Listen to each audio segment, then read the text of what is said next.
Okay, we're going to kick off this afternoon's webinar, and I just want to say good afternoon to everyone, good morning in some cases, and it is my great pleasure to open today's webinar.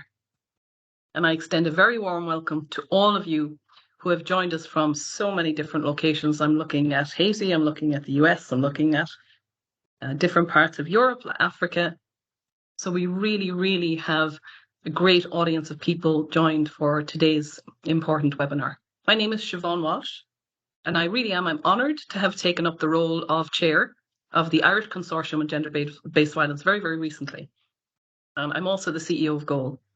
Just for those who may not be aware, the consortium is a membership-based alliance. There are 14 members, 2 government bodies and 12 international NGOs, all working together to do all that we can collectively to eliminate gender-based violence. And we have 2 sister consortia in Malawi and Sierra Leone who are here with us today, and I'm excited that they're represented on the panel.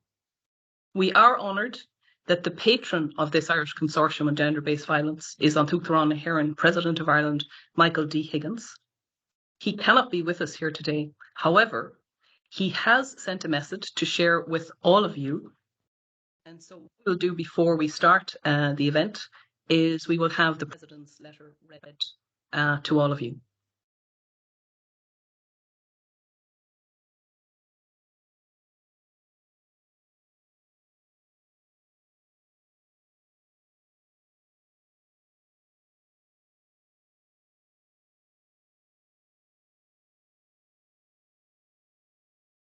Sorry, Roisin, you're on mute there.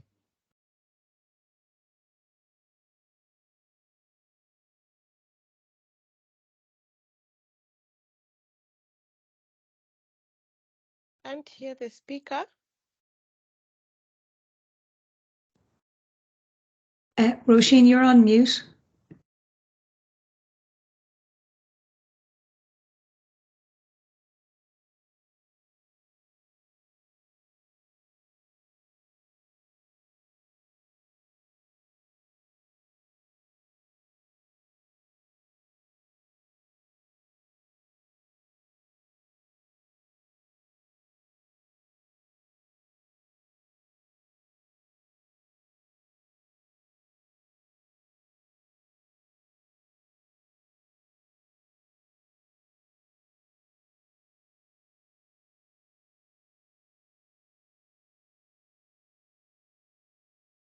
Sorry, Roisin, you're on mute there. No one on the line can hear you.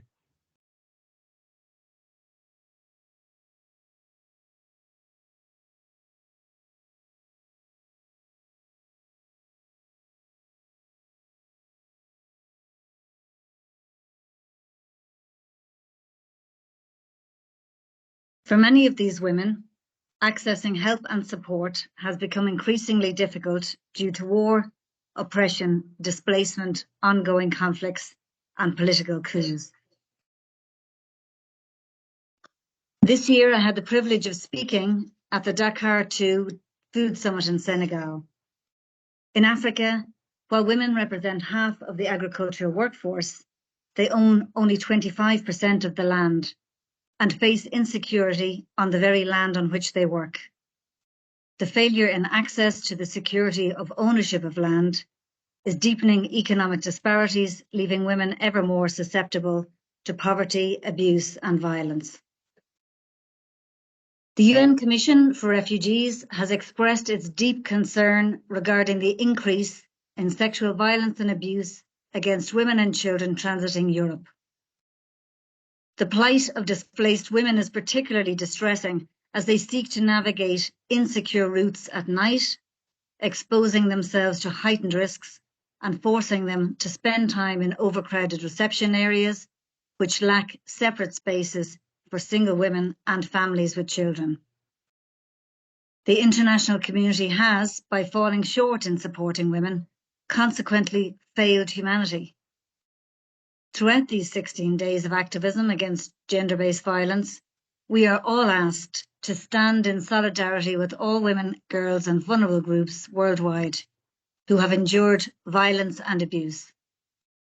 There can be no doubt that the crafting of a society with the stamp of an ever-deepening recognition of equality, is a responsibility that must be shared by all. And it must be accepted that any sustaining silence as to the acceptance of a society that allows for injustice, inequalities, and violence to persist unchallenged perpetuates a society that fails us all. May I offer solidarity to all those who work so hard and with such dedication in addressing what is one of the most serious ethical challenges of our time. May I wish the Irish Consortium on Gender-Based Violence a most fruitful conference and every success in your work, which is vital. Trisliam Liv, Michael D Higgins, Uachtarán na hÉireann, President of Ireland.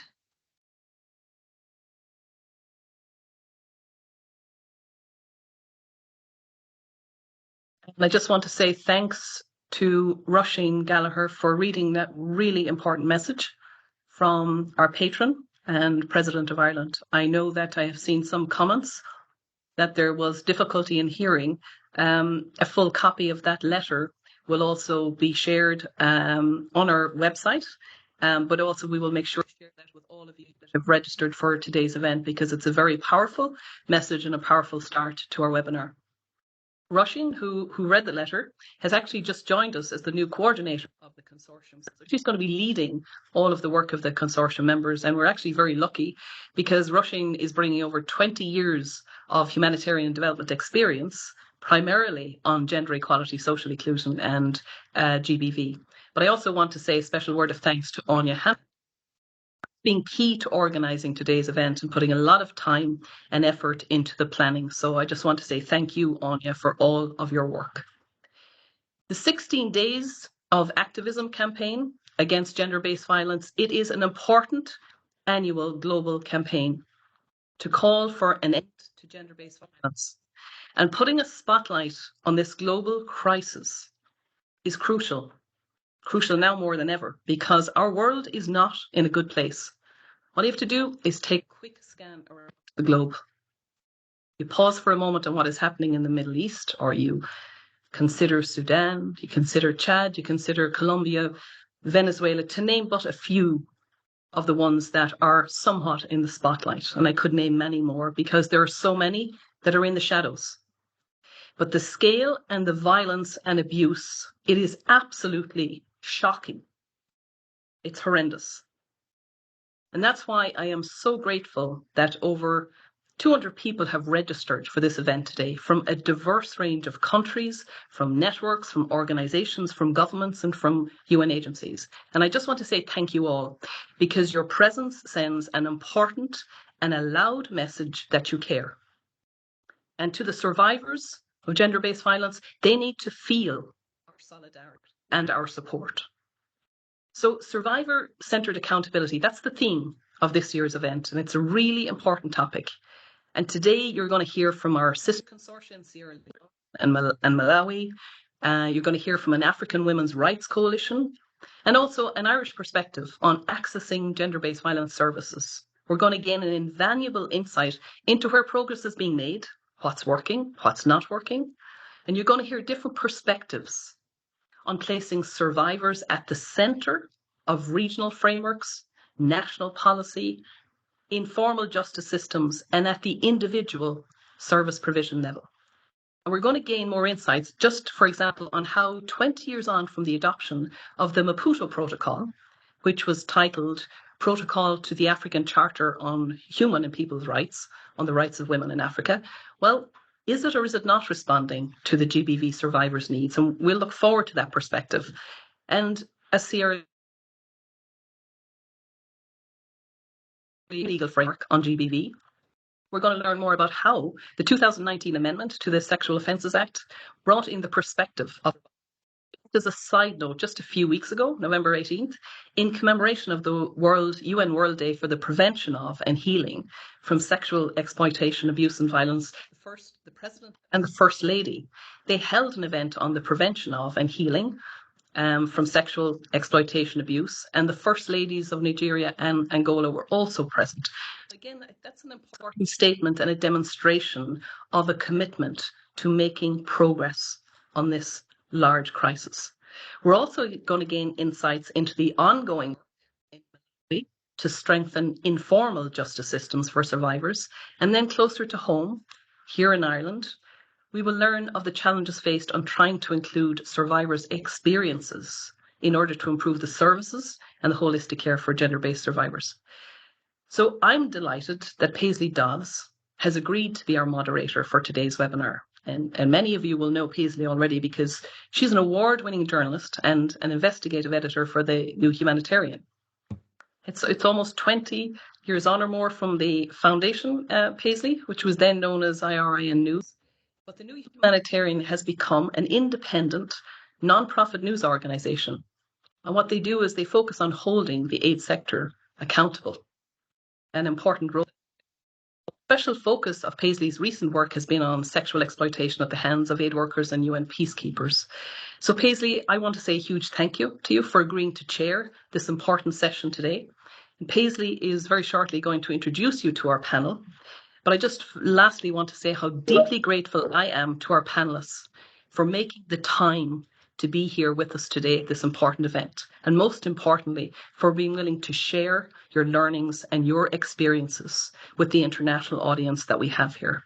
So with that, I'm going to hand over to Paisley to introduce our panel and to begin the event. So over to you.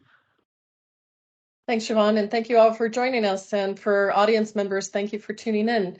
We're looking forward to your questions at the end of the session. So I would just ask you to start populating the Q&A section in the chat so we can make sure to see how many questions and leave room at the time at the end of the session. So as Siobhán mentioned, I'm the investigations editor at the New Humanitarian. I hope that most people here have heard of it. We're a not-for-profit news organization covering humanitarian crises and the multi-billion-dollar aid sector. And because most of our coverage is usually out of conflict zones and humanitarian crises, we often report on gender-based violence and sexual exploitation. So for all of the right and wrong reasons, sexual abuse, gender-based violence has been getting a lot more attention in recent years. That being said, it's often drowned out, as we all know, by other headlines and other funding crises. So today we're going to be looking at what progress has been made internationally, nationally, and locally. We'll also be looking at what hurdles remain, and importantly, what efforts are being made to put survivors at the center of the accountability, justice, and service. So before we get to all of that, I'd like to introduce you to these amazing panelists whose experience in the field is really, really, really so impressive. So first, we have Ijeoma Obibi. She's a feminist activist and writer with more than 3 decades of experience working in activism and independent research. Currently, she's the executive director of Alliances for Africa, a feminist not-for-profit group working on gender, justice, peace and security, human rights advocacy, and ending violence against women and girls. She's also a member of the Solidarity for African Women's Rights Coalition. She has extensive experience in the campaign to end violence against women and girls at the state, national, and regional levels. And she also sits on the UN-EU Spotlight's Civil Society Reference Group, the Nigerian Feminist Forum, and the African Feminist Forum. So we're excited to have her here and bring us up to speed, particularly on what's happening with the Maputo Protocol. Next, we have Daniel Ketter. Daniel is the executive director of the Rainbow Initiative, an organization that provides free medical treatment and psychosocial support for survivors of sexual violence in Sierra Leone. Daniel's also representing the Sierra Leone Irish Working Group on Gender-Based Violence today. He's a development professional with more than 15 years of experience working with marginalized groups, such as women, people with disabilities, youth, and the aged. He's also led gender organizations, managed national volunteer programs, governance programs, and youth networks. So thirdly, we have Linga Mihoa with over 18 years of experience. Linga is the country director of Oxfam in Malawi and lead for gender justice for Oxfam in Southern Africa. She is also representing the Malawi Irish Consortium on gender-based violence and has worked in government for 5 years, serving in the senior advisory positions in the president and vice president's office. She's also served as commissioner for the Special Law Commission that developed Malawi's first gender equity law and co-founded the Young Women's Leader Network in Malawi. She also serves as a member of the UN Women's Civil Society Advisory Group. And last, but certainly not least, we're joined by Mary Louise Lynch. Mary Louise is the founder of CC. CC stands for Survivors Informing Services and Institutions, and it's a collective of women survivors of intimate abuse. Together, they work toward taking collective action to inform and influence the policy, legal, social, and political reforms that are required to eliminate such intimate abuse. After surviving years of abuse herself while navigating systems in Ireland, she's here to speak to us from a survivor standpoint today. She has particular experience in how the legal system is often stacked against survivors, and particularly about how easily abusers manipulate the state and legal procedures, often putting the spotlight on victims. Working as part of the collective through CC, Mary Louise wants to help build better systems. Her academic background includes philosophy and history, transformative leadership, and women's studies. So welcome everybody, and thanks so much for being here. First, I'd like to turn to Ioma. She has a lot to say and so much experience, particularly on the Maputo Protocol. So since it was put into place in 2003, it's created a framework to stop harmful practices such as child marriage, genital mutilation, but it's also focused on ending violence against women. So Ioma, have you seen the Maputo Protocol respond to and include survivors' needs? And can you just give us an overview of the landscape of what it looks like now and some of the progress that has been made? Okay, so good afternoon, everyone. Thank you very much for inviting me to speak. Very, very briefly, because we have limited time and I'm not going to take up too much space. I'm representing SOA, the Solidarity for African Women's Coalition. It's a coalition of over 70 organizations working across 33 countries on the continent. And as was earlier expressed, we really, the formal name of the Maputo Protocol is the African Charter on the Rights of Women in Africa, and that's how we call it the Maputo Protocol. Now, in terms of survivors, what are an advocacy and campaigns, we've seen a shift and a change in the language and in the recognition that there is systematic violence against women and girls, especially in situations of conflict. The Maputo Protocol is one of the only treaty-based protocols that has a holistic approach to women and girls' protection. It's far better than CEDAW.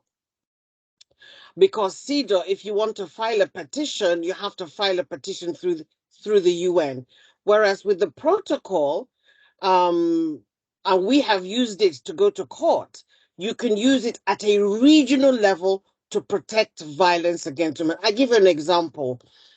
We took a case to the ECOWAS court of a group of women who were discriminated against by a parastatal agency of the government of Nigeria. I think they had a brainwave on prostitution, and what they did was around between 4 o'clock and 8 o'clock in the evening, when offices had closed, they went around arresting young women that were waiting for buses. These young women were often assaulted in custody and denied access to lawyers. And those whose parents or relatives had money to give the police were released immediately. The case was called Dorothy Njemanze and 3 others versus the government of Nigeria. Judgment was made on the 27th of October, 2017. It's one of the unique cases and is being used as case law on the continent by many, many universities, because it was the first to use the protocol to challenge discriminatory practices and cite several articles under the Maputo Protocol that had been abused. So in terms of advocacy, that's one aspect of it, litigation. It takes a long time. But in terms of the other, there has been a consistent effort by civil society organizations to begin to lobby for those countries that have not signed up to the charter. So you're looking at Botswana, Egypt, Morocco.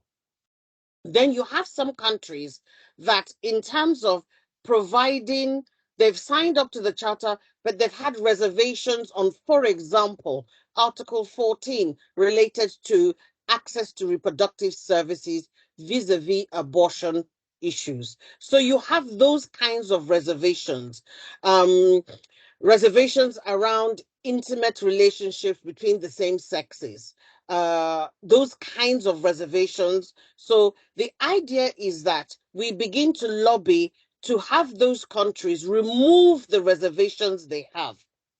Now, how does this affect those who are survivors? It provides an opportunity for the state to recognize that victims of violence need protection, and that the judiciary should be acting in a manner that protects them.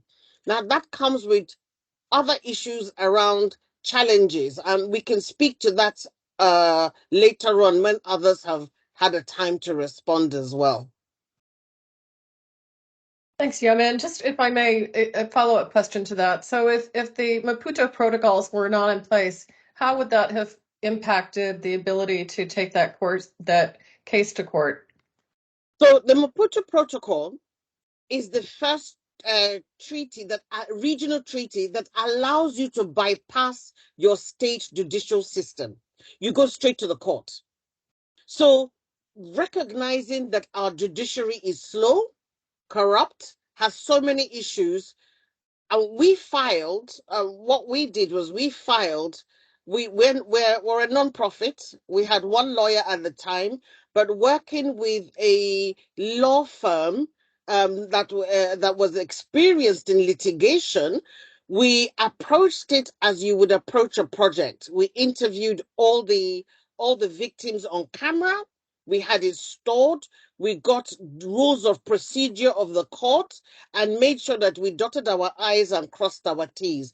And then we got another partner organization in the Gambia, I think the International Institute for Human Rights, based in the Gambia, to partner with us, the Women's Trust Fund in Nigeria. So we were a consortium of organizations with different interests in ensuring that this was successful. And we were very successful, but the most important thing was the partnership. That's really interesting. I'm really looking forward to coming back to you and talking to you about some of the countries that are laggards and not signing up to the protocols, but we can get to that hopefully at the end. I think it's probably a good time to turn to Daniel right now, who can talk about progress being made on a national level, and in particular, legislative efforts being made in Sierra Leone. Daniel, Sierra Leone has made great strides when it comes to improving policies and legal frameworks to protect against gender-based violence. Can you talk a little bit about what sparked this commitment, and also about how survivor experiences have been fed into these overall processes? Oh, thank you so much. Thank you, everyone. Good afternoon. I am Daniel Keto. I am from Sierra Leone. As you heard from the moderator, Sierra Leone has made great progress in terms of legislative or implementation and also adoption through the legal system. Before 2018, we had election in 2018, and then in 2019, Sierra Leone recorded the highest number of GBV reported cases in the country. Over 8,000 cases were reported at the Family Support Unit, and then also we had over 3,000 cases reported at the Rainbow Centers across the country. And some of those cases were so we are so serious that activists, we are crying all over. we started presenting data, and there we are Black Tuesday demonstration in the street, and the president just coming in, taking over power. It was like a war against gender-based violence, and women get to the streets. Everybody, activists, we are talking about it. And then there was a particular incident that happened also in 2019 that sparked the whole world. There was this 5-year-old little girl who was raped, and she died. And as a result of that, Khadija, we all went to the street, and then as a result of that, the president declared the state of emergency against sexual violence and rape. And in that state of emergency, the president pointed out key things, that there should be an amendment of the Sexual Offences Act. Imagine we had a Sexual Offences Act that was already established in 2012, but this act was not implemented. In the whole year, we had over 3,000 cases. Only 53 cases were successfully prosecuted in the court of law, and all of those other cases were thrown out of court. So because of the law, the gap into the legislative system that we had at that time. So then the Sexual Offences Act was then, amended in 2019. And then there were so much discussion, organizations were consulted, and activists, because of the anger that activists and everybody was having at that particular moment. So the law was passed without, bringing all the necessary consideration, bringing the survivors' voices to the table, even though, service providers and activists were consulted, but survivors' voices were not, brought to the table. Stories that were gathered from, service providers were taken to parliament, and those discussions, and there were intensive discussions. It's like we had some over 5-6 days discussions to ensure that the law is being scrutinized and it's been amended to address the urgent need that Sierra Leone need at that time. And but after they have gone through the process, we thought we were hard and the process was okay. But going through parliament, government was really, really under pressure, and the amendment was rushed through. And at the end, some of the recommendations that were, that came out from the consultation with activists and also service providers were not all taken into consideration. Hence, when the law was passed, we had some division among civil society organization and backlash from the communities, because we have now the stringent law in the entire West Africa that says life imprisonment when you penetrate a child below 18 years. So also there were some sections in the Sexual Offences Act that were amended. Before that time, again, in fact, during that process when we lost Khadija, we had a judge that gave sentence to a perpetrator who raped a child of 12 years for a day, because the previous law had no minimum sentence, minimum sentence in guidelines. So they just sentenced the individual for only 1 day. So these spark out,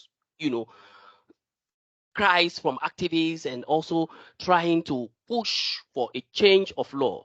Hence, we therefore went in with anger, and the law was passed, and without proper consultations, and now we faced a lot of backlash sometimes within the communities and with the survivors themselves, because and also because of the life imprisonment that is being mentioned, because we have a lot of inter-community relationship between communities, and also we have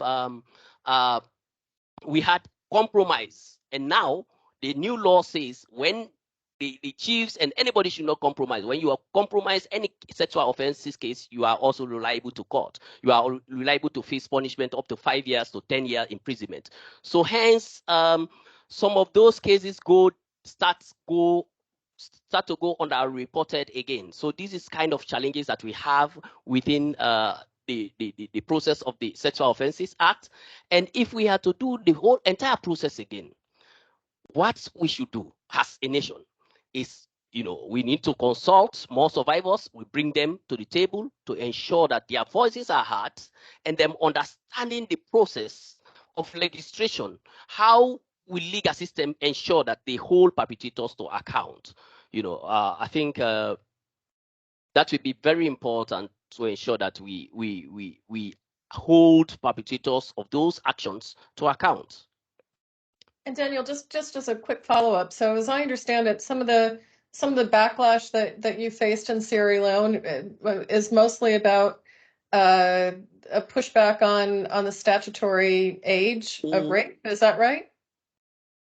Yes. So there is, yes. So also it has some backlash with regards to children who are under the age of, or young people, especially young perpetrators who are under the age of 15 to 17, can now charge to court. And then there are no approved schools. If they are charged to court and they are found guilty, there are no approved schools to send them to jail. So what they will do, they will put them in the same, prisons where they have adults. So these are all challenges that we have. So it means young people are now being held accountable, even though they are children, but they are still held accountable and they are put in prison as a result of sexual violence or sexual abuse. That's great. Thanks, Daniel.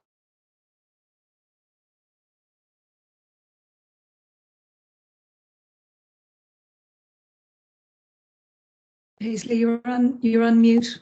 Sorry about that. I'd like to turn to Linga now about the use of traditional justice mechanisms and barriers to getting justice for survivors. In our reporting at the New Humanitarian, we're seeing that aid organizations are turning more and more to such traditional justice mechanisms when abuse occurs. Linga, can you just talk us through a little bit about how cases end up in such traditional justice tribunals? And also, we'd love to hear more about some of the successes and some of the challenges for individual survivors in accessing both traditional and other forms of justice. Thank you so much. So, yeah, thank you for the invitation. I speak here on behalf of the Malawi Irish Consortium on GBV, and I would like to acknowledge that within the 16 days of activism, one of the key issues that we've been also looking at is the issues around making sure that there's a survivor-centered response to GBV. So the panel is very timely. Just to indicate that in the case of Malawi, in terms of our legal and policy preparedness on GBV, we do have very excellent laws. We have laws that govern marriage, family relations, and divorce, laws that govern domestic violence, laws that govern inheritance, child marrying age, and many other things. But the difficulty that we have is the accessibility of such legal instruments to the rural areas, because in Malawi, 85% of the communities are in rural areas, which are poorly serviced in terms of the formal systems to respond to survivors. And justice to survivors would be one of those issues that are impacted because they are inaccessible, expensive, and fragmented.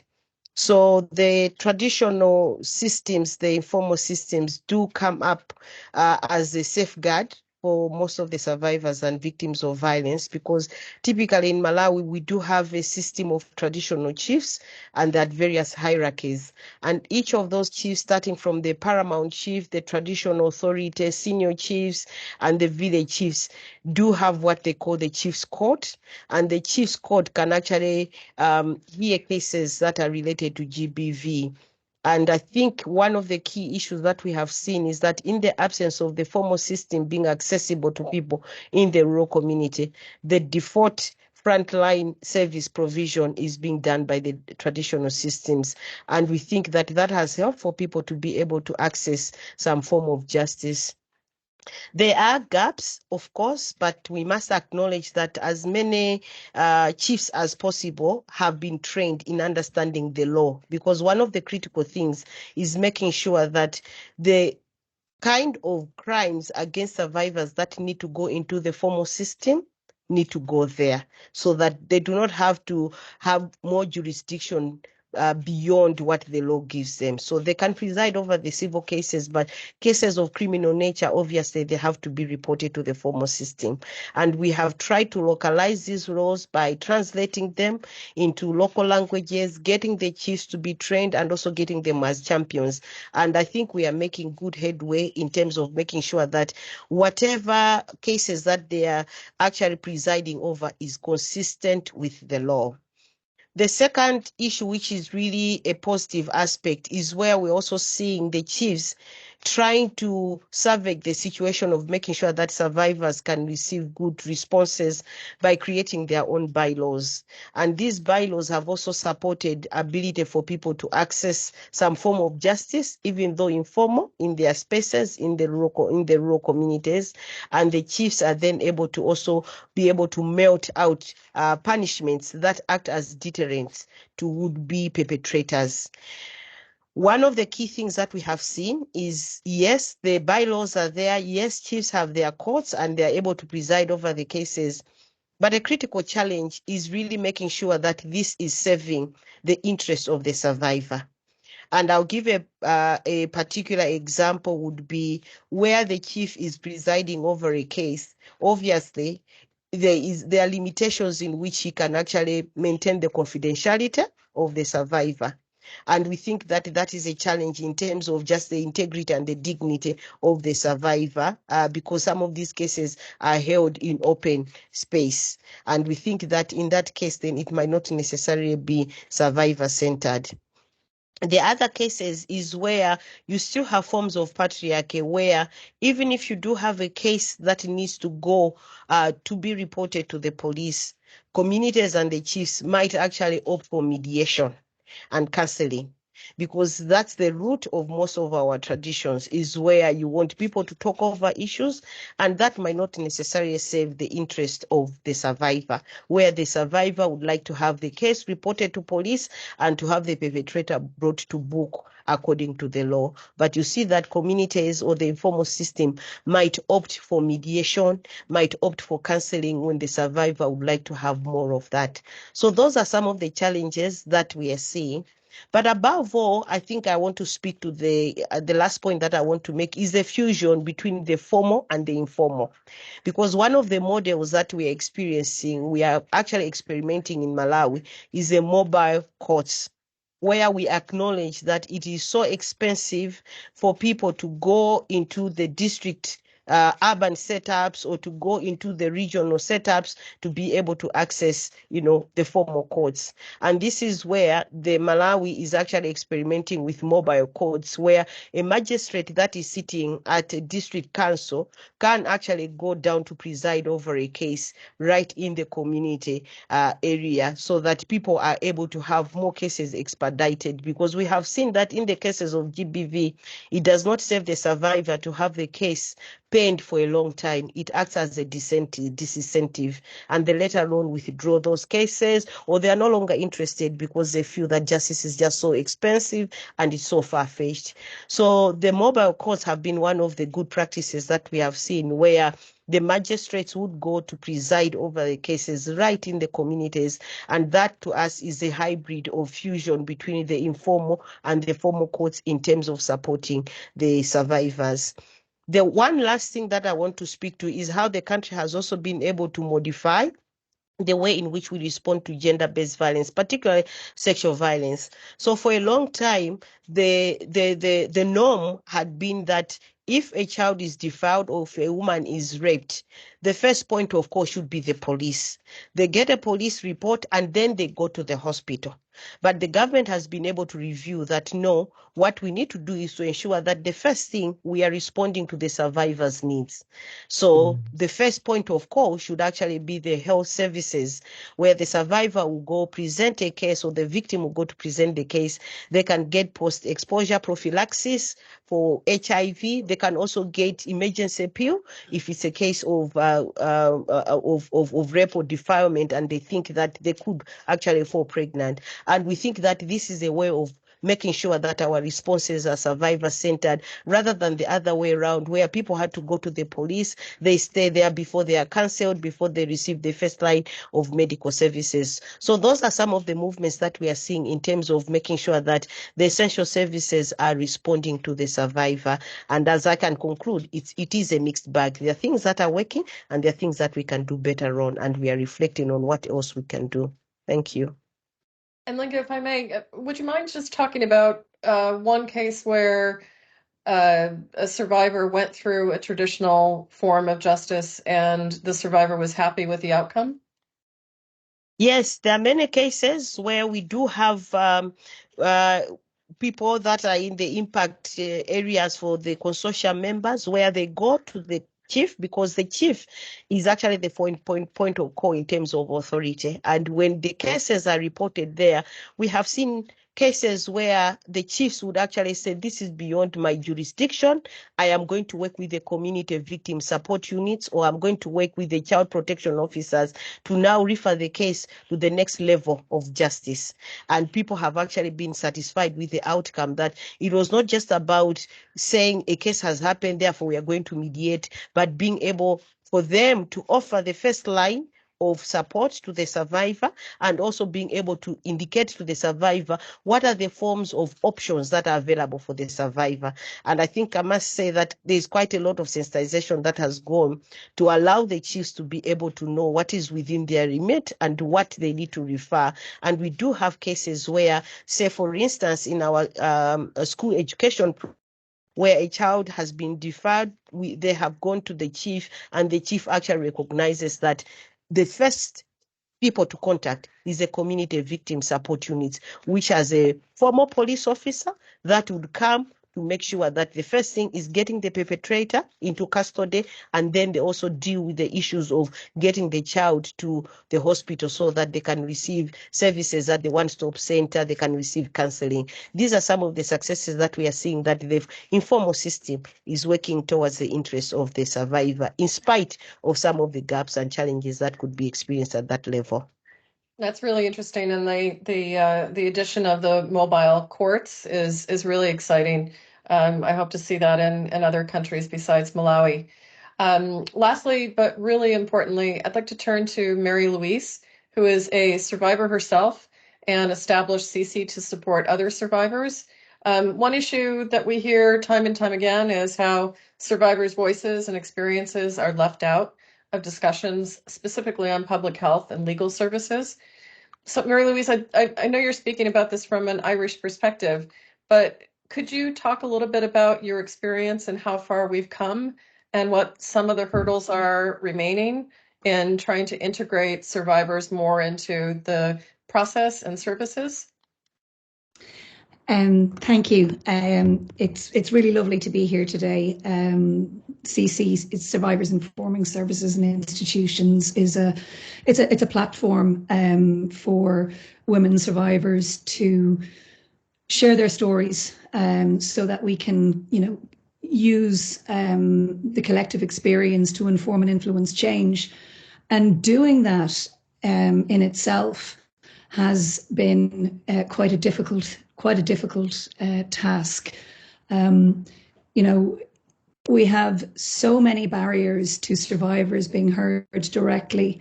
Some of them are, I think, cultural barriers, where it is almost just perceived that dealing directly with survivors will be too traumatizing for survivors, or that survivors are, and it ties into victim blaming, where survivors are seen as being maybe not quite reliable in their account of the barriers that they are facing. So while we say we absolutely, believe when women come forward and disclose abuse that has happened to them, we tend to be a little bit apprehensive when it comes to taking their accounts of engaging with services as evidence of what can be done to improve services.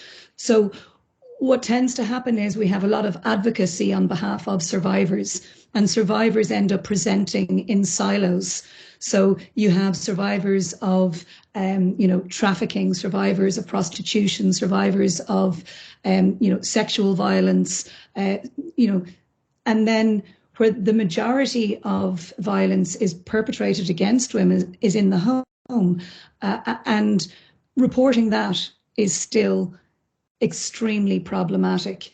And for those survivors to say publicly what has happened, or to even try in an advocacy role, to engage with services by way of improving those services, it can still be done in a way that is paternalistic, is a way to put it, on behalf of survivors. So rather than dealing with survivors, building capacity, using that skill transfer, coming at it from an intersectional perspective, bringing survivors from across all strands together to share their common experience of gender-based violence. I think, that there are still great hesitancy presenting from government, from policymakers, and from the media as well, which is a hugely powerful institution, to actually engage directly with survivors to say, how is this for you? If we look at, the legal frameworks in Ireland, where, let's say, just in the district family courts, 70% of litigants are litigants in person, and they have no representation. Yet when the district courts are being discussed for reform, research is being undertaken, most of the time this is done without any survivor engagement. And I think as well, the voice that is presented is quite often cut short. It's not inclusive of the whole story. So where did your journey as a survivor begin? How long has it gone on for? How many systems have you had to engage with? It is only by engaging directly with survivors do you actually uncover the extent and the nature of the journey. And we seem to be very good at having committee meetings and bringing together, specialist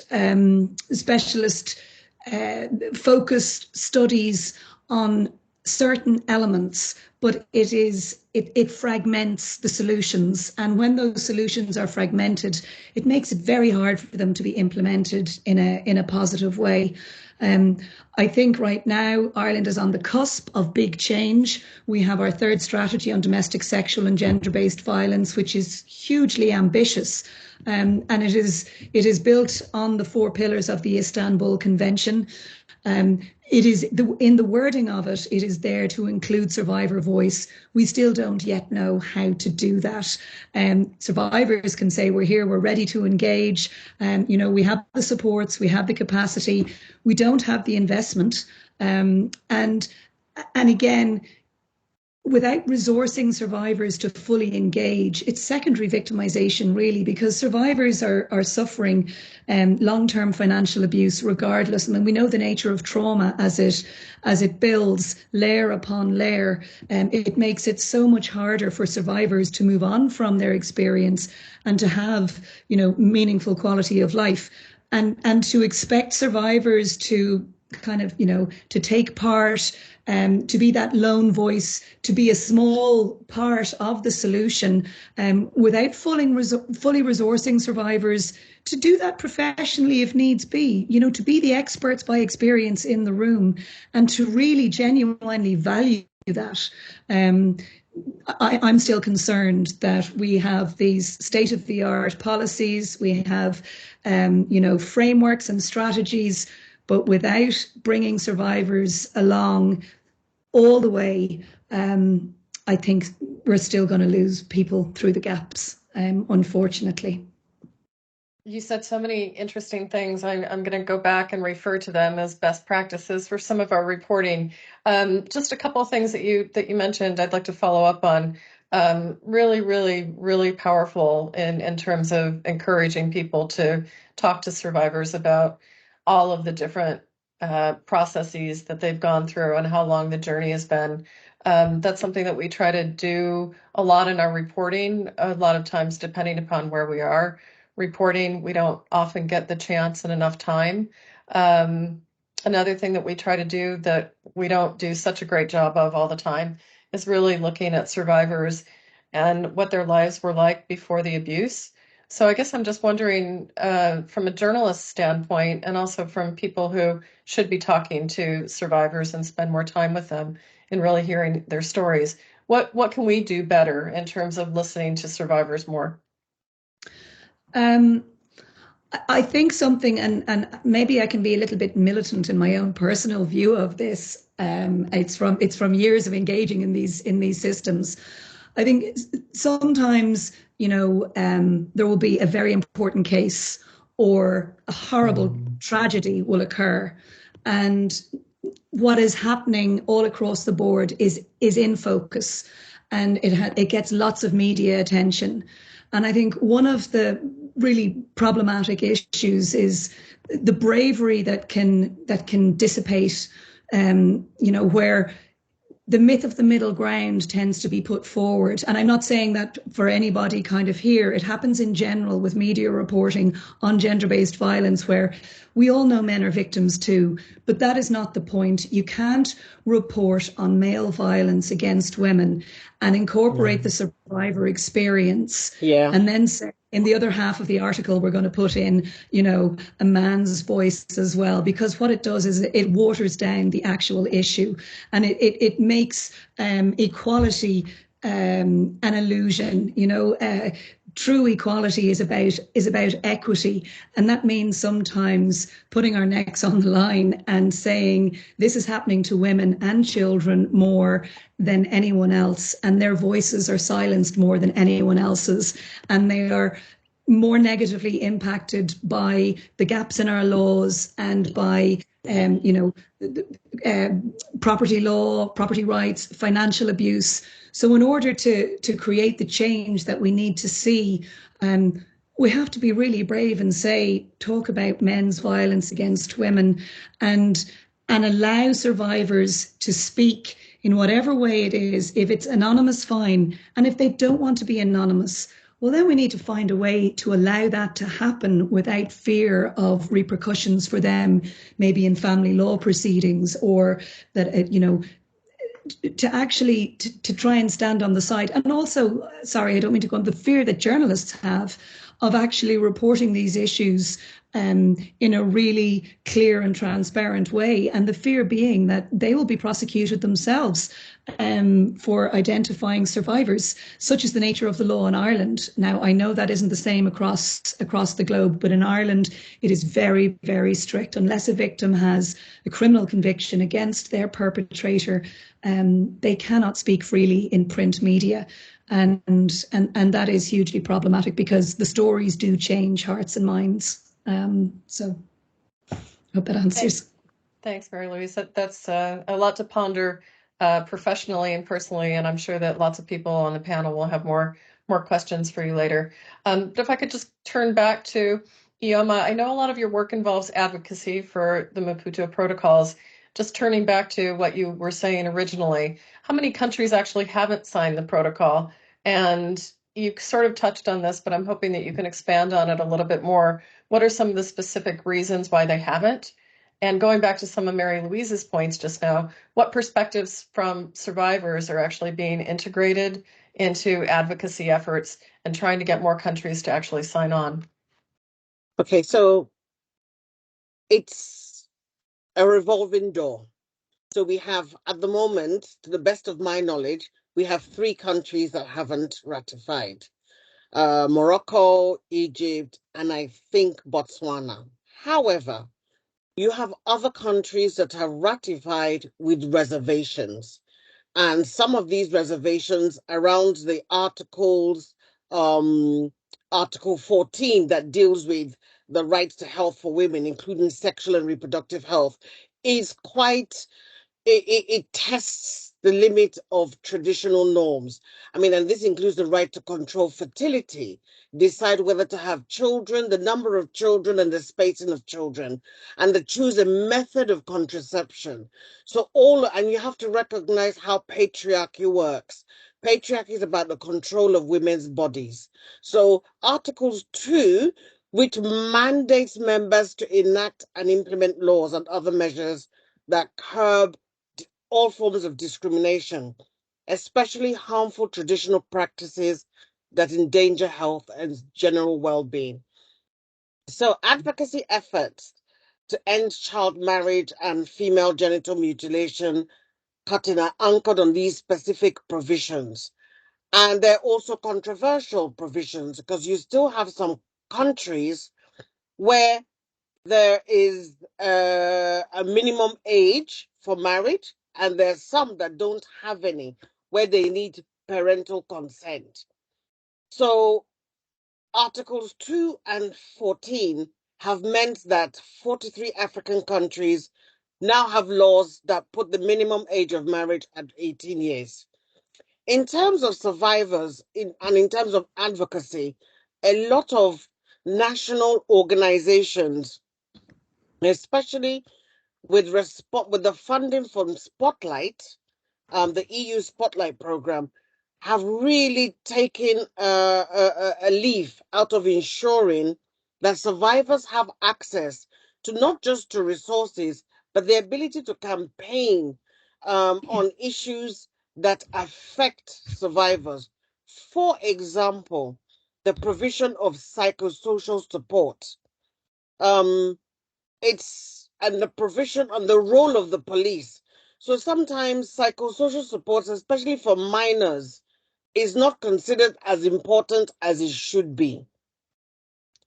And a few years down the line, you begin to see the repercussions of what is happening.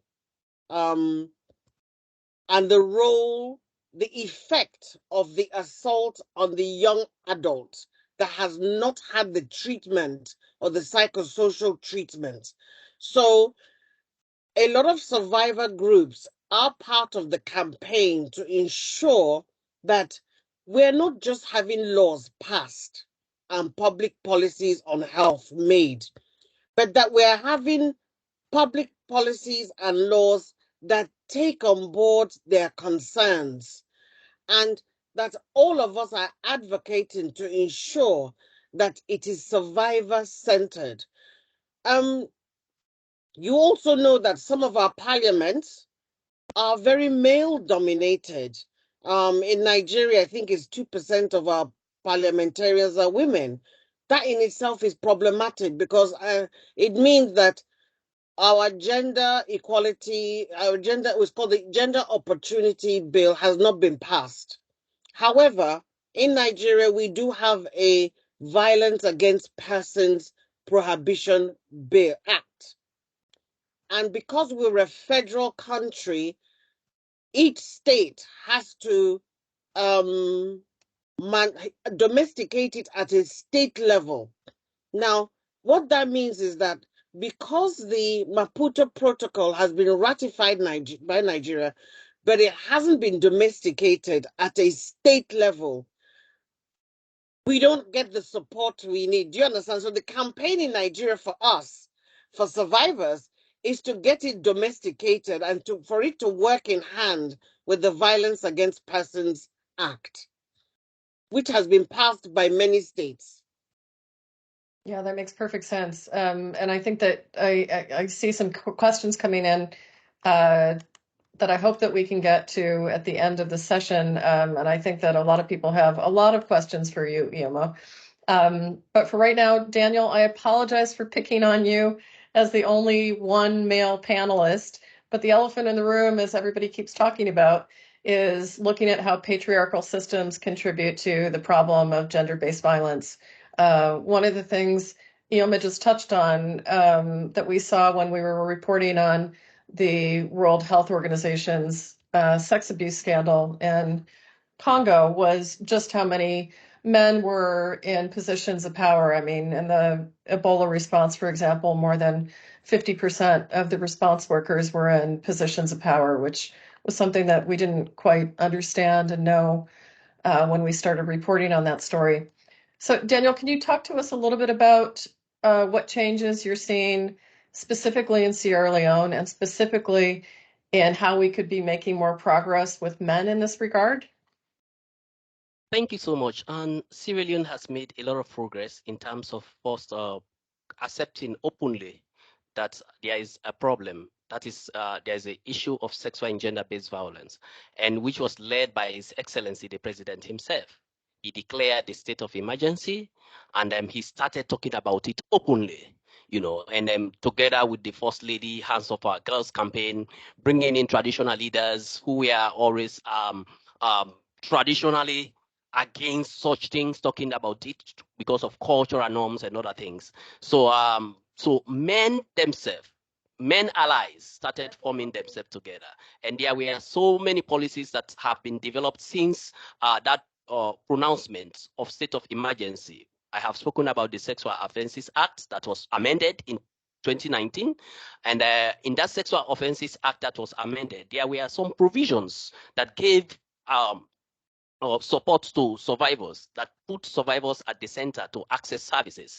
That is the one-stop centers and the rainbow centers to access free medical treatment across the country. And now in every district headquarter town, we have the one-stop centers and we have the rainbow centers that survivors can go in easily and they access free medical treatment. And also taking it from there, we also have a special model court that we are established mainly to try sexual offenses cases in Freetown, and then this is being piloted in other districts also. So therefore, we had increase in conviction rates at district level, at national level, from 53. Every year now we have more than 200 convicted prisoners going to court, and then also the issue of men. There were policies that were developed. We have the male engagement policy, which the Ministry of Gender also developed. That is to encourage male allies to champion the issue of sexual and gender-based violence, to engage boys in school. How do we engage men and boys in schools and in communities so that they become allies? Not every man could be a perpetrator.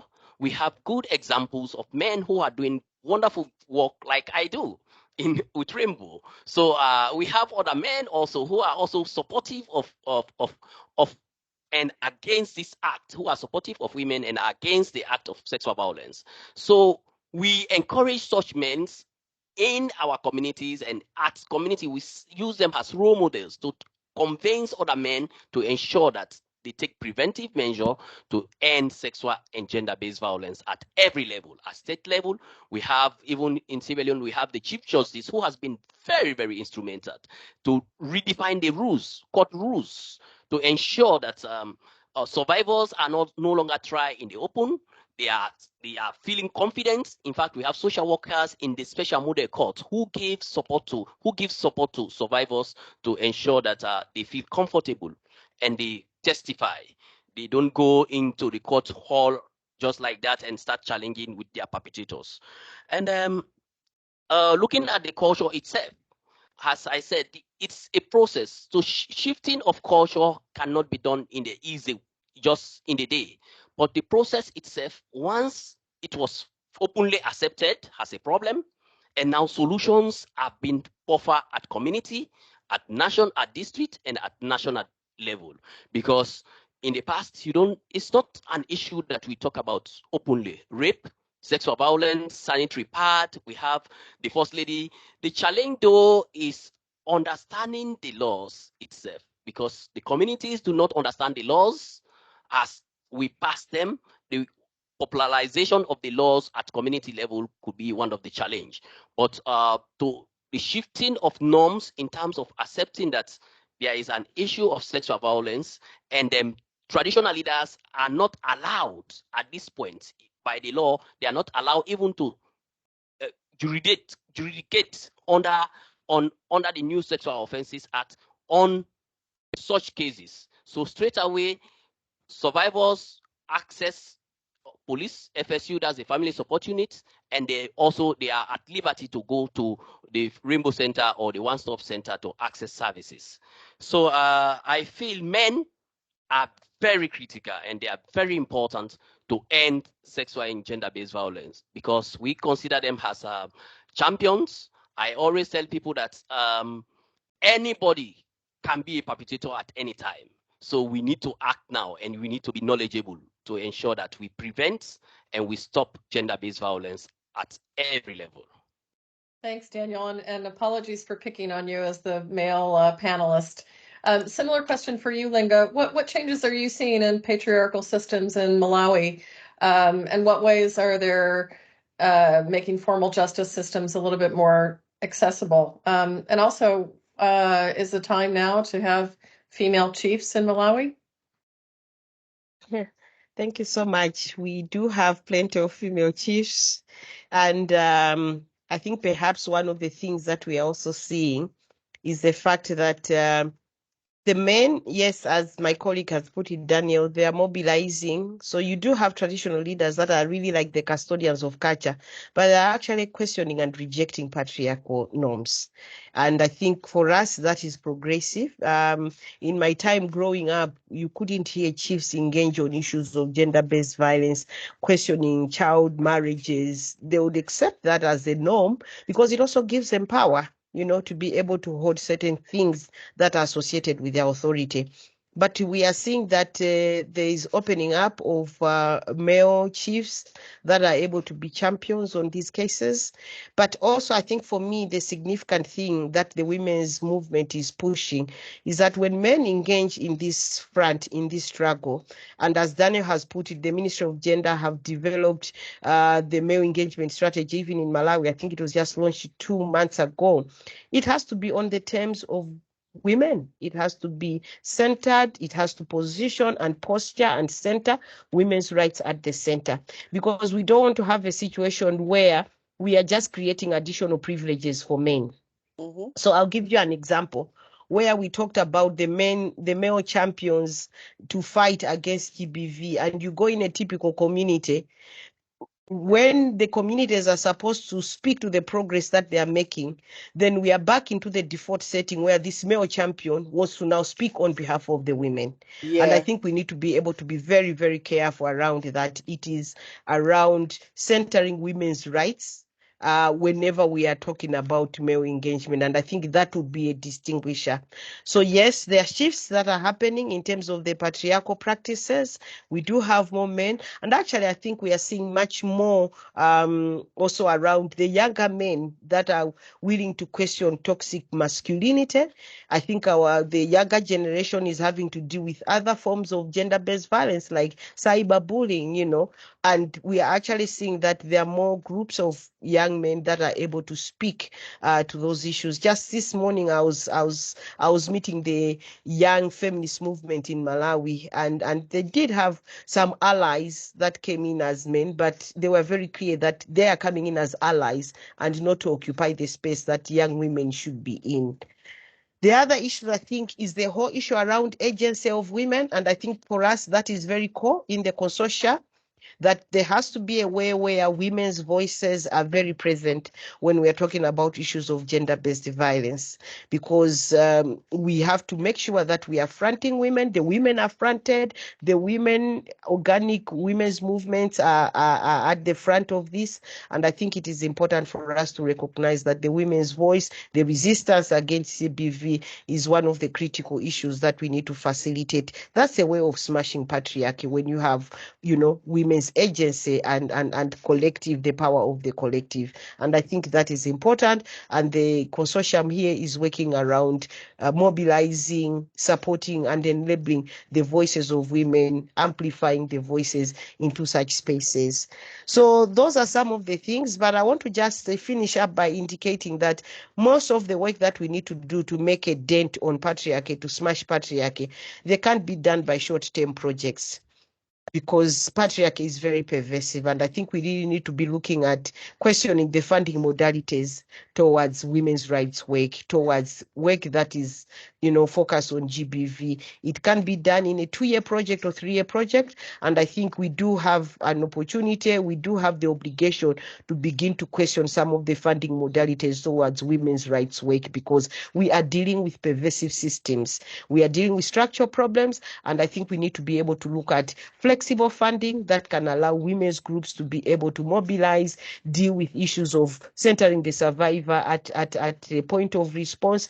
We need to be looking at longer term flexible funding to drive this agenda. It can't be done in projects that are boxed in 6 months or 1 year. No. Thank you. Absolutely, and I really want to get back to the funding issue. I'm keeping a close eye on the time here, but the funding issue is really crucial for us to talk about, and I'd love to hear everybody's perspective. But just lastly, Mary Louise, you talked about the conviction rates, and we know that for gender-based violence, they're about 1% in many countries, even less in some other countries. From an Irish perspective, what more can be done to change that, and what role can survivors have in really making that conviction rate go up? I think, at the moment in Ireland, the way sexual violence crime is investigated and prosecuted is through the criminal law system. And unfortunately, we know when women who are victims of sexual violence in the home, or children who are victims of sexual violence in the home, when those reports are made, there's a whole process that has to be gone through in order to attain safety and protection. It's not straightforward having the perpetrator removed from the home. That goes through the civil courts.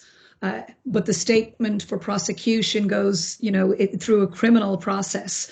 And then at the same time, what we're seeing huge rates of is something which is referred to as DARVO, which is deny, attack, reverse victim offender. So in the civil law system and the family courts, the perpetrator claims to be a victim of parental alienation. And all of a sudden then the risk to the victim it de-escalates, and you have judges using experts within the civil system again, where it's about trying to find consensus, trying to find agreement, the middle ground. How do we make child contact arrangements work? And quite often the criminal system is operating on a much slower scale. So you go from having to apply for a protection or a barring order, going to a sexual assault trauma unit, having having health needs met, and then finding yourself stuck in court with your perpetrator with no protection from them, having to face a perpetrator, and then maybe having to facilitate child contact arrangements, even letting that perpetrator into the home to see to see children under court order. And I think what happens for a lot of victims is the priority is to protect children rather than to report their own crimes, the crimes that have been committed against them. It is to protect their children from ongoing contact, or to make that contact as safe as possible, which opens them up to all sorts of ongoing post-separation abuse, threats to kill, stalking, and then escalated violence around child contact. So there are so many barriers to a linear reporting of crime and prosecution. And I think what happens is a lot of women just become completely exhausted with the process. And in the really extreme cases, which CC sees a lot of, we are there to provide support for so many of these women. They actually lose custody of their children to the perpetrator because they're accused of frustrating the relationship between the child and the father, when actually the child is terrified of going anywhere with the father because they've experienced the abuse in the home firsthand. And I think when you have a criminal law investigation, and then you have a child protection framework, and you have the civil family courts operating, separate from one another, it leaves survivors just absolutely torn apart. And And also then we have something like the in-camera rule, which is hugely restrictive to survivors telling their story. Quite often through the process of family law proceedings, criminal matters arise, and we have such a strict court procedures around the in-camera rule in Ireland that in order to report the criminal matters that arise during the family law proceedings, you have to get permission from the judge in that case, in the family law case, to be allowed to report them. So, you know, the perpetrator is protected, it seems, at every stage, and victims are really struggling to be heard, to be protected, and to achieve justice. And justice is far off. It's the basic protection and protection of children, which will always be a victim mother's priority, you know. So I think there are many of the reasons. We now have, obviously, our Gardaí, our police force in Ireland are really well trained now. We have a specialist domestic violence units known as the Protective Services Bureau. You know, they are rolling out training all around the country. We are getting a much better response on the ground to domestic violence and sexual violence callers. The problem is then after the initial point of contact, what happens as they're, you know, faced with the system. And I think it is really prohibitive still for survivors to actually want to go through the criminal justice system. Thanks, Mary Louise. We only have about 10 more minutes before I'd like to open it up to some questions. So I'm going to ask all of the panelists to be brief in their answers for these last two questions. So the first question for all of you is, what are 3 hurdles that remain in trying to stamp out gender-based violence? And also, if you could talk a little bit about the funding landscape and what can be done to get more funding in the future. So I'm going to turn to Ioma first.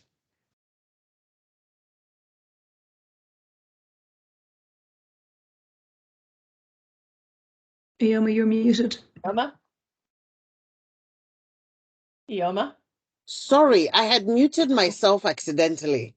Oh, I hate technology. Anyway, but what I was saying is the 3 key issues for me would be the challenges around budgetary allocation for governments and how they see ending violence against women.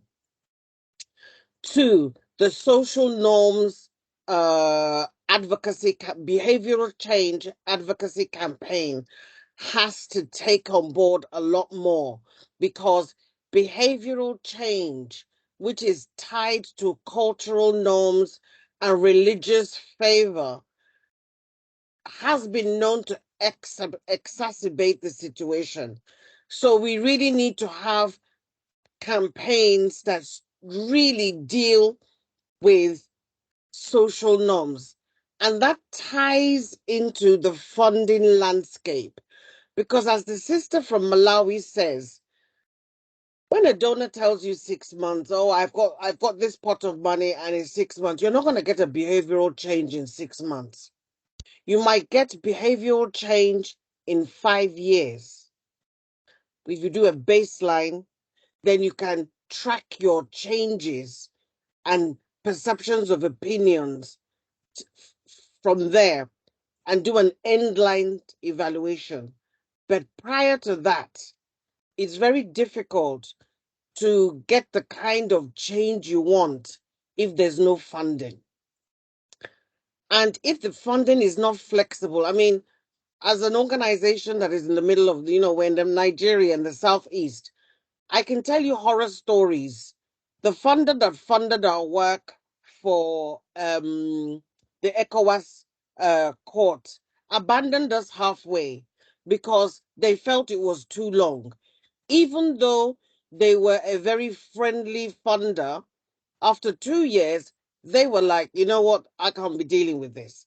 So they have to be committed to the change if they want to see it. I personally believe that some of them just want to tick boxes, be very happy clappy that they've ticked the box.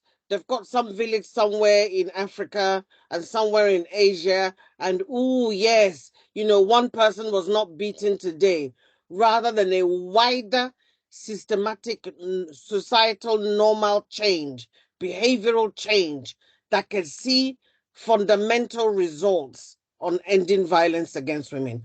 So all of it is tied in. On the one hand, you have the lack of government budgetary allocation. You know, the services are not enough. It's not reaching the rural areas, the communities. Then you have the issue of behavioral change and the amount of money that would take. And that then leads you on to the issue of whether the funding landscape is prepared for it, if at all. Thank you. That's really interesting, and I would really encourage everybody who is tuned in to read our story next week. It's specifically about short-term funding for gender-based violence, and specifically what happened to all of the emergency funding that the UN gave in what they called was the shadow pandemic. So please give a read to that when it comes out. Daniel, you're on rapid fire for the 3 big hurdles, and what is your feeling about funding?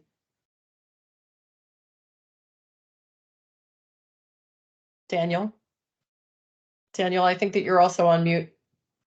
Sorry. I was saying the 3 main obstacles that I see personally and also as an organization that is affecting in terms of addressing the issue of sexual and gender-based violence in my country and globally. I, like my colleague was mentioning, we have inadequate funding that is on the funding is not sustainable, especially when you talk about behavior change programs that's want to change patriarchal and also norms, cultural norms, and in society. You know, you can give me funding for 1 year to change the behavior of people they have been practicing for 100 years, and then you come with 1 year project and you want to change their behavior. It is something that is very impossible in terms of shifting those norms. So we need to invest. Governments invest, and also in as much as there are policies, there are so many policies. Sometimes they develop policies, but those policies are not implemented.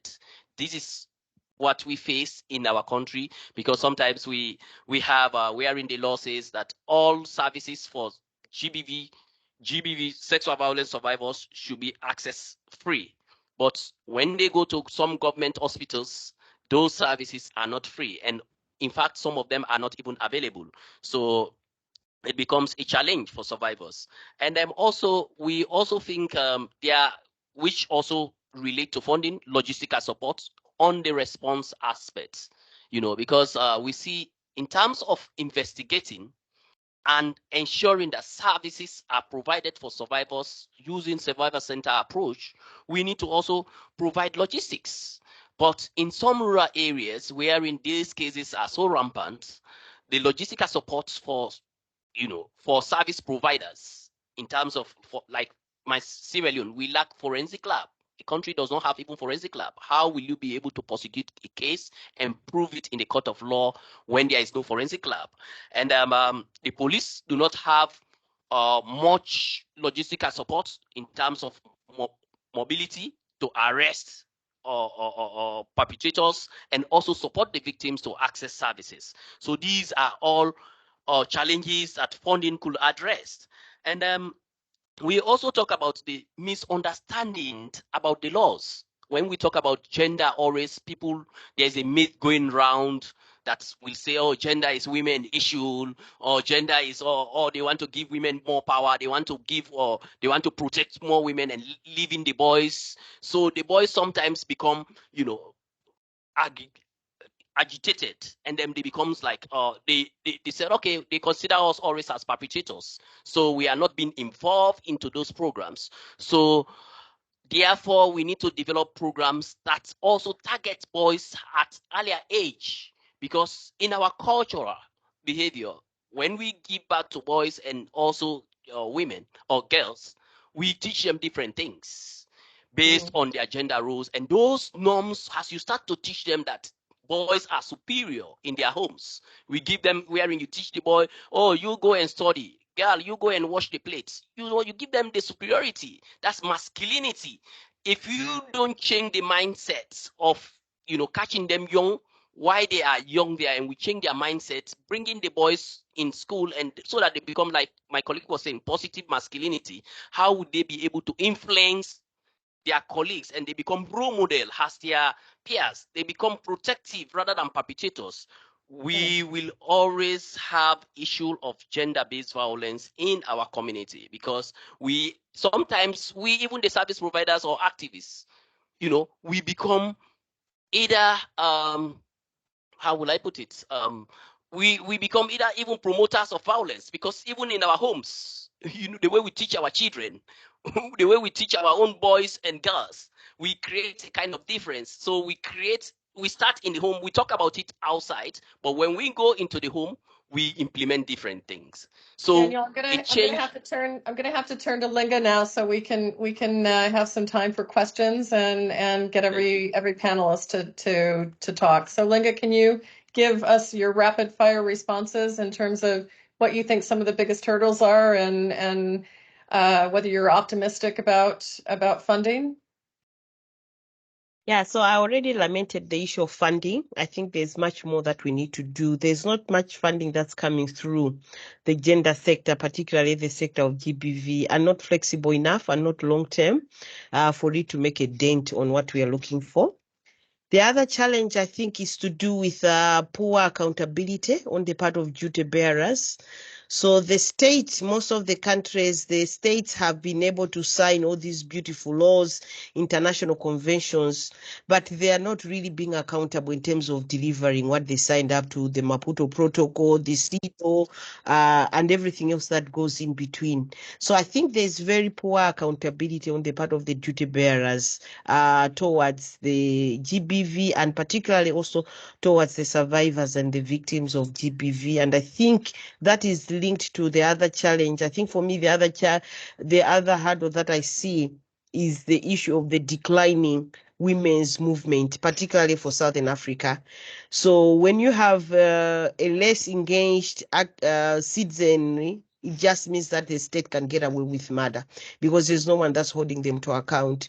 So there is a decline in the agency on the women's movement on this part of the continent, and I think we need to reinvigorate, let it get back to the immediate post-Beijing, hype, where we knew that there was a movement and states knew that there's a women's movement that can hold them to account. And I think for me, that's where we also need to be making more investments in terms of supporting women's rights organizations to really build, resilient, strong institutions that can actually hold duty bearers to account, and also supporting the local movements that are there, because this part of Southern Africa, we are seeing the emergence of women's movement at local level, and I think they need to be nurtured.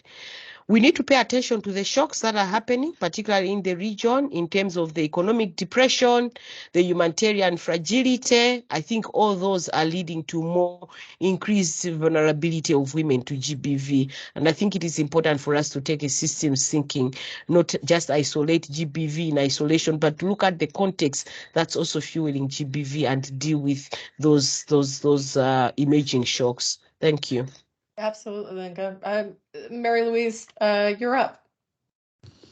Thanks. I just wanted to pick up on Ioma's point. I also believe that it would be highly effective to implement long-term research measuring the outcomes, for survivors as they go through systems, especially the legal system. And that needs to be put in place now and not measured over, a couple of years, but measured over decades, because quite often that's how long survivors are stuck engaging with systems.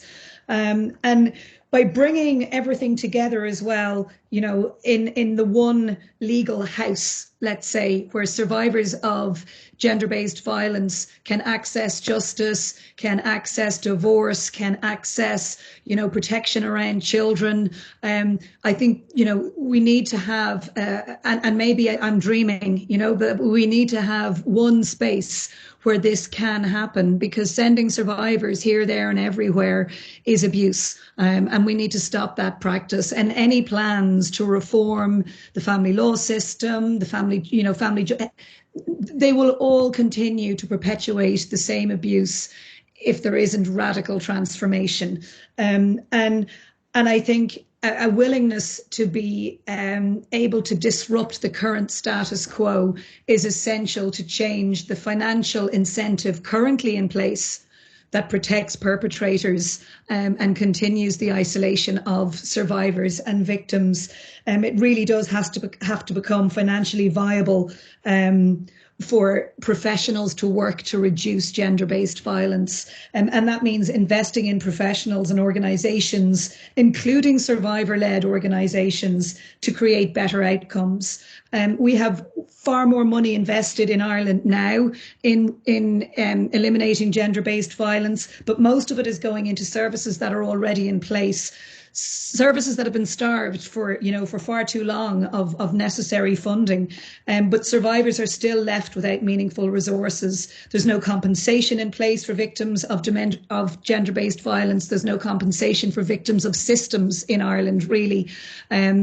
Maybe for historical abuse cases, but right now victims and survivors are being denied their rights, and by maintaining the silence and the status quo of underrepresentation without proper legal representation as well, we are just furthering that abuse. So to make it financially viable to protect and support survivors, I think is a really good starting place with how to allocate funding. Thanks. Thanks, Mary Louise. So we have about 20 minutes, I think, for questions now. We have a few in the chat. Mary Louise, sorry to put you back on the spot, but there are a couple questions coming in specifically for you, if you don't mind taking these on. The first question says that you paint a realistic but grim picture about what's happening in the courts. I agree. Please, can you tell us anything that's being done by civil society and also elected representatives for that to improve? I think that we have a fantastic research in place now in line with the third strategy, which is looking at victim survivors' experiences of going through the family law courts, especially their experiences of professional assessors that are put in place to inform judges on how to treat a family situation. And there is a big move to educate and to train professionals. However, there's a mixed bag when it comes to elected professionals, where you have, or elected representatives, where you have like fantastic progress being made by our current Minister for Justice, who is really invested in addressing gender-based violence. And at the same time, there's a lot of resistance, within departments themselves and within government bodies that have been operating in a certain way for a long time when it comes to acknowledging that mostly we're dealing with male perpetrators, and that, perpetrators need to be called out. There is still far too much, as from my opinion, there's far too much pussyfooting around perpetrators and trying to include their perspective, when it comes to issues like parental alienation. And I think, the in-camera rule, there is talk about relaxing the in-camera rule, which is the secrecy surrounding legal proceedings, but it's not enough. And there is a real fear that right now we have a family justice bill that's going to get pushed through. And I think this happens all over the world. It's going to get pushed through prematurely without, really important issues that have been raised by some members. Some elected representatives have really broken the rules. They have managed to get certain issues on the floor of the Dáil, in Ireland, where previously it was unheard of that those issues could be raised. And yet the recommendations coming and the voices of the survivors that these elected representatives are pushing forwards, they're not being included in the reforms as they're being rushed through. So I do think there's still a long way to go. Thanks, Mary Louise. There was an interesting question. I think that maybe the three other panelists can take this one on, because I think that there are different elements to it. And I have my own question that might be tacked on to that. I'm sorry. It basically asks what the future is of girls and women if we don't solve these problems right now. And to tack on my own question to that, I'm particularly interested in former conflict areas like Sierra Leone. And I think that there are plenty of examples of what happens when we don't actually address these issues. So, Yoma, would you like to take that first, and then Linga and Daniel? Yeah, I think we have so many issues at hand. And the internet sort of phased out. So your last bit of your question, I didn't hear it very well, but I'm assuming you're talking about where we're going with funding, right? No, not about funding. The question was specifically on what happens if we don't get this right now. What happens to generations of girls and future women if we don't get this problem right? I mean, for those of us in Africa, it's a major, major problem. And if we don't get it right, it's just going to continue the cycle of violence that we're experiencing. And so, right now, the added issue that we're also experiencing on the continent is online violence against women and girls. And so that is having an impact on whether women and girls use technology, social media in advancing their careers, or even commenting on social topics or trending topics without a backlash. So there you are, you're experiencing violence outside of social media, then you're coming online in the safety of your home to communicate with other people. And if you express an opinion that is not, how should we say, acceptable, you have toxic masculinity developing wings and legs. And unfortunately, it's got a grip of our young people. Yeah. And so it's a catch-22. Where are we going? Nobody really knows. Yes, we have experienced a Me Too moment. Yes, we have the Maputo Protocol that did very well in its heyday. But in some cases, the Maputo Protocol does not address online violence. New forms of violence we're experiencing. And so it's really, really a delicate balance of ensuring that all of us are working towards the change in social behavior and social norms. And those are the hardest to change because they're tied into cultural norms and values. They're tied into religious acceptance as well. No, that's so important. And if anybody hasn't read it already, there's a fantastic investigation out today by Global Witness that looks specifically at how some social media networks have been perpetuating and supporting and certainly not taking down hate speech and violent speech directed at women, which is another topic which we really need to address at some point. Daniel and Linga, could you take this this question quickly? Linga, Yes, maybe first, or Daniel? okay. Daniel, go ahead. Okay. Okay. So I said there is so much at stake if we are not able to take actions now and address this issue of violence against women and girls, especially in the culture. Sierra Leone is a post-war country that is just coming from violence, which so much has happened in the past, and these are traumatic experiences women and girls go through. In fact, that gave through the TLC recommendation, that gave us the right to establish the Rainbow Centers. We have seen so much in the recent years. Like I said, Sierra Leone recorded the highest number of reported cases in 2019, and we have had so much. And then here was the place where even, girls who were raped and then became pregnant and they were banned from going to school. But with also governments coming in place, there was a radical inclusion policy that encouraged even pregnant girls. That was like double victimization.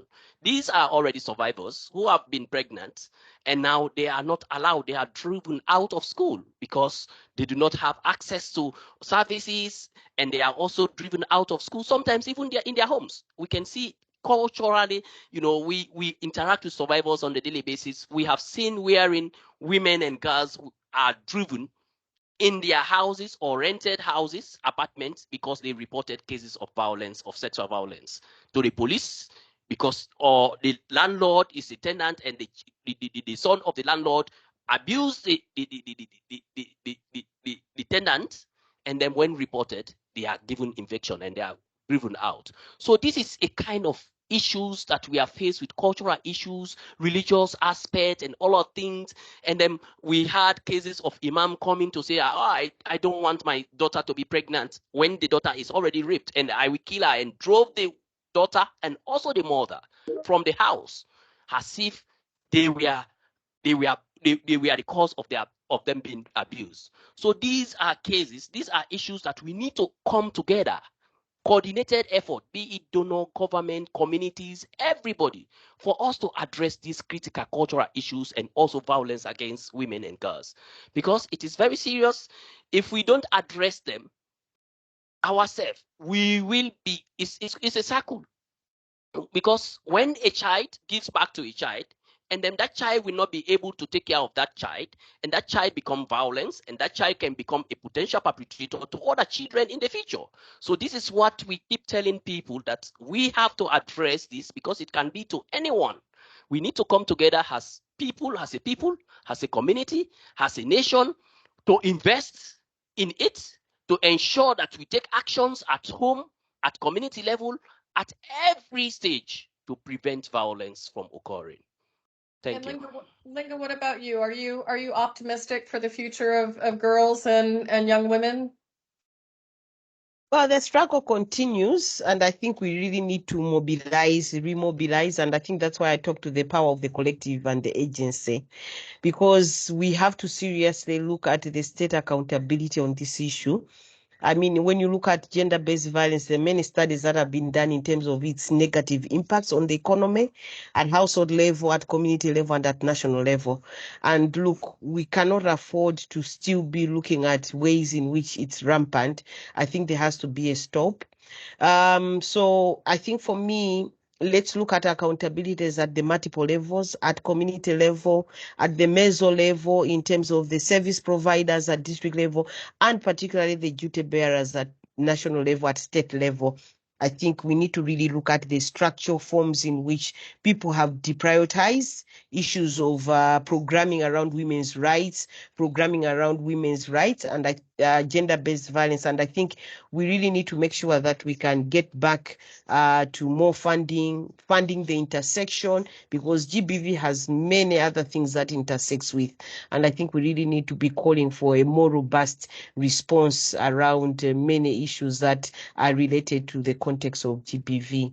But I'm optimistic, because I think the fact that within the 16 days of activism here as a consortium, we mobilized. There were a lot of young people that joined the solidarity marches, a lot of women that wanted to speak out, a lot of men as allies. I think it speaks to the fact that enough is enough, and we have to continue having the 365 days of activism to make a dent on patriarchy and GBV. Thank you. Thank you. And I think that we have time for one more question. It's kind of a big one, but I think that it's important, particularly since another thing that we didn't really have time to talk about today was kind of this intersection between gang violence, gender-based violence, and other things that we're seeing in countries like Haiti and other places around the world. Maybe this is one for you, Ioma. Essentially, the question is looking at the intersection between gender-based violence, impunity, accountability, gangs, organized crimes, armed groups, institutional corruption. And the person who asked the question is essentially asking if you might be able to speak about the nexus between gender-based violence, impunity, and corruption. It's a really, really important question. I think that you're only going to be able to address the tip of the iceberg here, but it would be great to hear your thoughts. I think the nexus is real.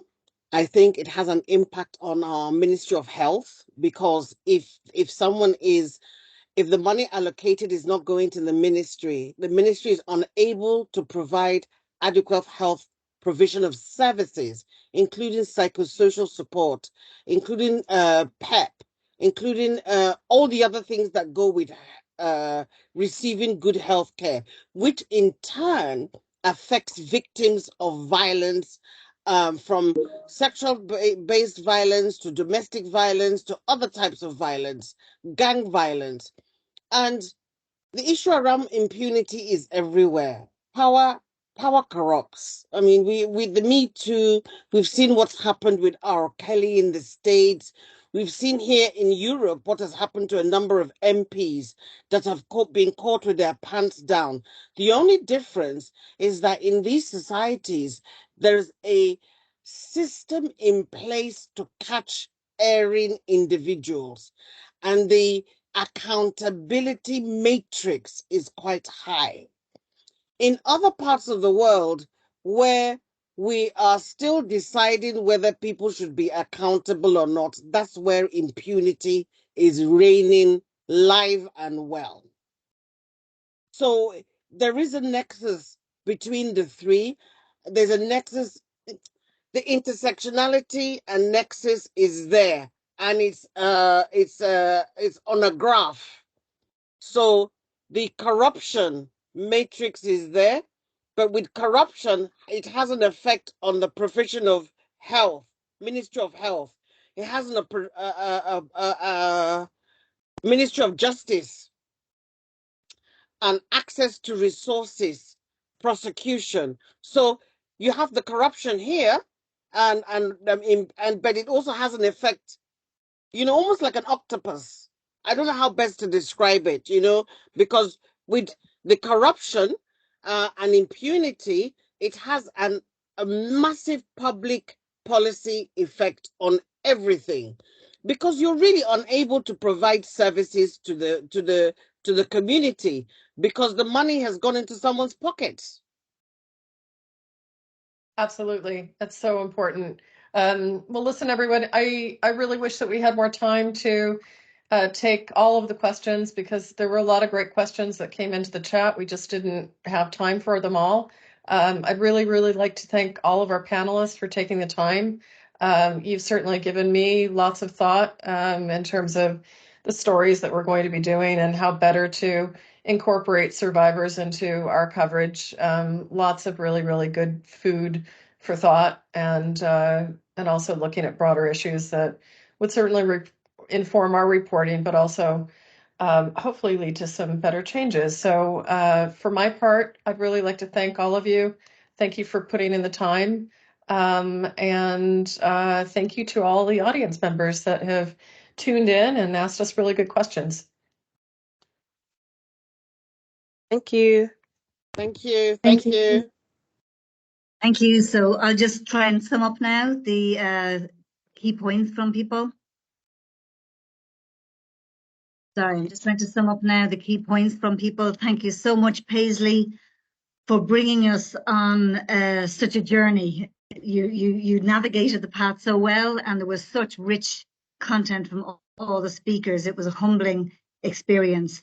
As we've heard, the scale of this crisis is huge. As Daniel pointed out, the president of Sierra Leone created a state of emergency in 2019. The scale was so bad. So I just try and do justice maybe to what the speaker said.